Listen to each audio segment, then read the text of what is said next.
नमस्कार दोस्तों, मैं तेजपाल सिंह कपूरथला। दोस्तों, लगभग 3 साल पहले हमें एक वायरस से डराया गया। सरकारों ने, मीडिया ने, बड़ी बड़ी मेडिकल संस्थाओं ने मिलकर हमें डराया और हम डरे। उस डर की वजह से हमें लूटा गया। आम लोगों की जेब से पैसा निकला और चंद खास पूंजीपतियों की जेब में वो पैसा जाके इकट्ठा हुआ। उनकी पूंजी कई गुना बढ़ गई, लेकिन आम जनता के धंधे ठप हो गए, व्यापार खत्म हो गए, दुकानदारी खत्म हो गई, नौकरियां चली गई, लोग सड़कों पे भूखे प्यासे कई कई किलोमीटर चले।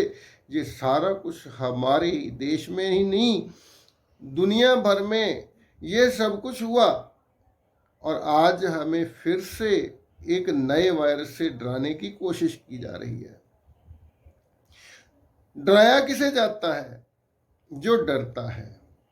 अब एक परिवार में एक छोटा बच्चा है, अगर वो किसी भूत से डरता है ना, तो सारा परिवार उसे भूत से डराना शुरू कर देता है। और जो बच्चा नहीं डरता, उसे कोई नहीं डराता। हम डरते क्यों हैं? क्योंकि हमें ज्ञान की कमी है। हम केवल मीडिया की बात सुनते हैं, न्यूज़पेपर में कोई खबर छपती है उस पे विश्वास कर लेते हैं। हम खुद उसका विश्लेषण नहीं करते हैं, अपनी कोई रिसर्च नहीं करते हैं, हम खुद उस खबर की सत्यता को जानने की कोशिश नहीं करते हैं। जो हमें बताया जाता है हम मान लेते हैं। हमें लगता है कि सरकार झूठ थोड़ी बोल रही होगी, बड़े बड़े डॉक्टर झूठ थोड़ी बोल रहे होंगे, बड़े बड़े साइंटिस्ट झूठ थोड़ी बोल रहे होंगे। लेकिन हम एक बात भूल जाते हैं कि सरकारों को चला कौन रहा है? वो डॉक्टर, वो साइंटिस्ट, उनको कौन ऑपरेट कर रहा है? कौन उनको खरीद कर, उनको उनकी बोली लगा के, उनको उनसे सारा कुछ बुलवाया जाता है। हम ये बात भूल जाते हैं और हमें ऐसा लगता है कि देखो सब लोग बोल रहे हैं तो सच ही होगा। तो मैं एक बात आपको बताना चाहता हूँ। हमने पिछले लगभग 3 साल बहुत सारे डॉक्टर विष्णु राय चौधरी जी की पूरी टीम, उनके साथ बहुत सारे और डॉक्टर्स, बहुत सारे पैरामेडिक, बहुत सारे लोगों ने जनता को अवेयर करने की कोशिश की, जनता को जागरूक करने की कोशिश की कि अगर मैं बहुत छोटे छोटे, बहुत आसान शब्दों में आपको एक बात बताना चाहता हूँ। एक बात पे हमें भरोसा करना होगा, अगर वायरस इंसान को मार सकते तो आज इंसान इस धरती पे नहीं होता। यह धरती इंसानों से खाली हो जाती, इंसान डायनासोर की तरह गायब हो चुके होते। क्योंकि हमारे आसपास, हमारे वातावरण में सैकड़ों नहीं, लाखों नहीं, करोड़ों वायरस हैं जिनके नाम भी अभी तक हमें पता नहीं है। तो अगर वायरस इंसान को मार सकते तो आज इंसान जिंदा नहीं होता। लेकिन आप बोलेंगे कि वायरस से मौतें तो होती हैं। वो वायरस उन्हीं लोगों को मार सकता है जिन लोगों की रोग प्रतिरोधक क्षमता कमज़ोर होती है, जिन लोगों की इम्यूनिटी कमज़ोर होती है, जो लोग बहुत सारी दवाएं खाते हैं, जो लोग और बहुत सारी लाइफस्टाइल डिजीज़ का शिकार होते हैं। कोई डायबिटीज़ का मरीज है, कोई ब्लड प्रेशर का मरीज है, कोई किडनी का पेशेंट है, कोई कैंसर का पेशेंट है, ढेरों दवाएँ खा रहे हैं, उससे उनकी इम्यूनिटी कमज़ोर हो जाती है और उनका शरीर उस वायरस से लड़ नहीं सकता। तो हमारा फोकस वायरस पे नहीं होना चाहिए। कौन सा वायरस है उसका नाम हमें पता है या नहीं पता है? कुदरत ने हमारे शरीर को ये योग्यता दी है कि वो हर वायरस से लड़ सकता है, वायरस को मार सकता है, वायरस को भगा सकता है, वायरस से जीत सकता है। अगर ऐसा नहीं होता तो पिछले 3 सालों में जिस वायरस के नाम पे हमें डराया गया, ठगा गया, उस वायरस ने सब लोगों को मार दिया होता।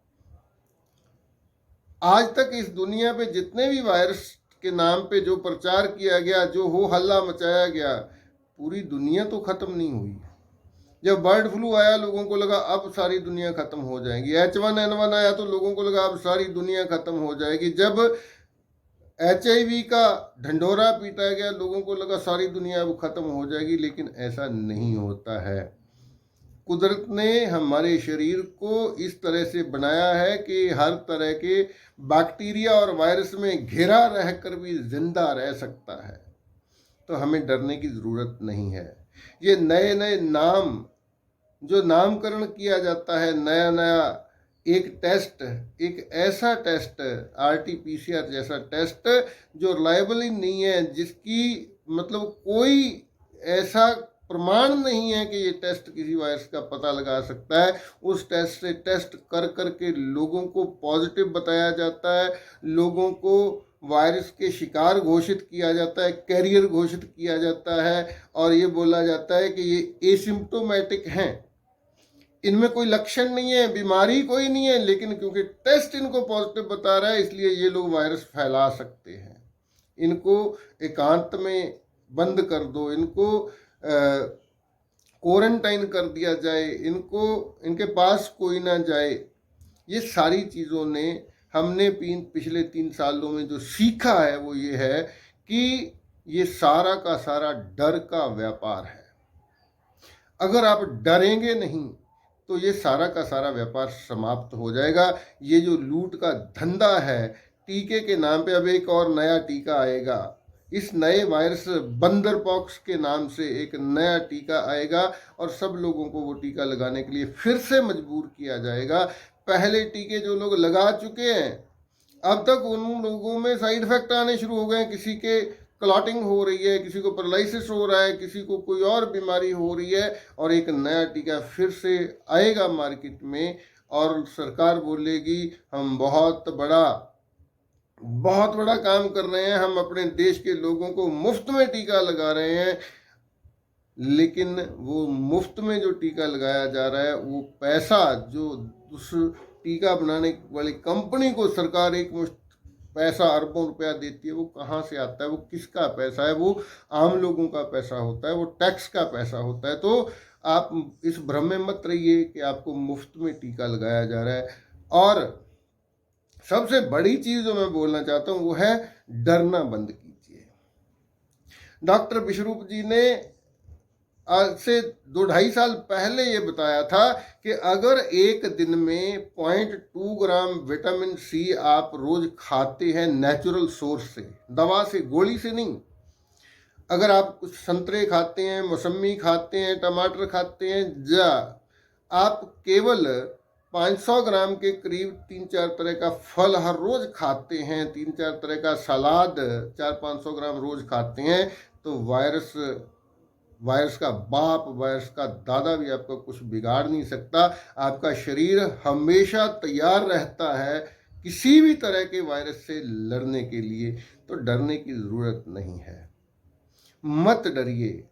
जब आप डरते हैं तभी आपकी जेब से पैसा निकल के उन पूंजीपतियों के जेब में जाता है। हमें डरना नहीं है, हमें लड़ना है, हमें जागृत होना है, हमें एकजुट होना है। और ये गोरख धंधा है ये जो षड्यंत्र लगभग हर साल या 2 साल 3 साल बाद हमारे साथ, ये जो हमारे खिलाफ, जनता के खिलाफ जो षड्यंत्र रचे जाते हैं, इन षड्यंत्रों के खिलाफ लड़ना है।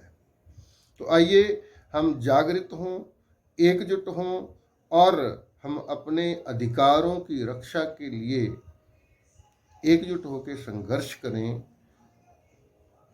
मत मानिए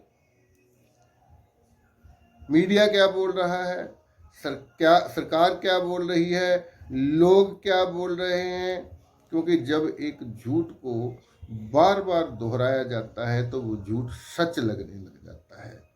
अपनी पड़ताल कीजिए, अपनी रिसर्च कीजिए। आज गूगल पे हर चीज़ अवेलेबल है। थोड़ा सा समय निकालिए, अपने बच्चों की, आपकी रक्षा आपके हाथ में है। किसी के पीछे लग के किसी तरह का टीका लगवाना, किसी तरह की दवाएं खाना, उससे पहले आप खुद विचार कीजिए। आज यूट्यूब पे हर तरह का लिटरेचर आपको मिल जाएगा। टीके के पक्ष में जो लोग हैं उनका विचार सुनिए, जो टीके का विरोध कर रहे हैं उनका विचार सुनिए और फिर अपना विचार बनाइए। आप आज़ाद हैं, ये शरीर आपका है, इसके लिए क्या फैसला करना है ये आपके हाथ में है। कोई जबरदस्ती आपके शरीर में कोई दवा नहीं डाल सकता। कोई ज़बरदस्ती आपके शरीर में कोई टीका नहीं डाल सकता। ये अधिकार हमें हमारे संविधान ने दिया है। तो आइए हम जागृत हों और डरना बंद करें, एकजुट होके ऐसे षड्यंत्रों का मुकाबला करें। आप सबका बहुत बहुत धन्यवाद।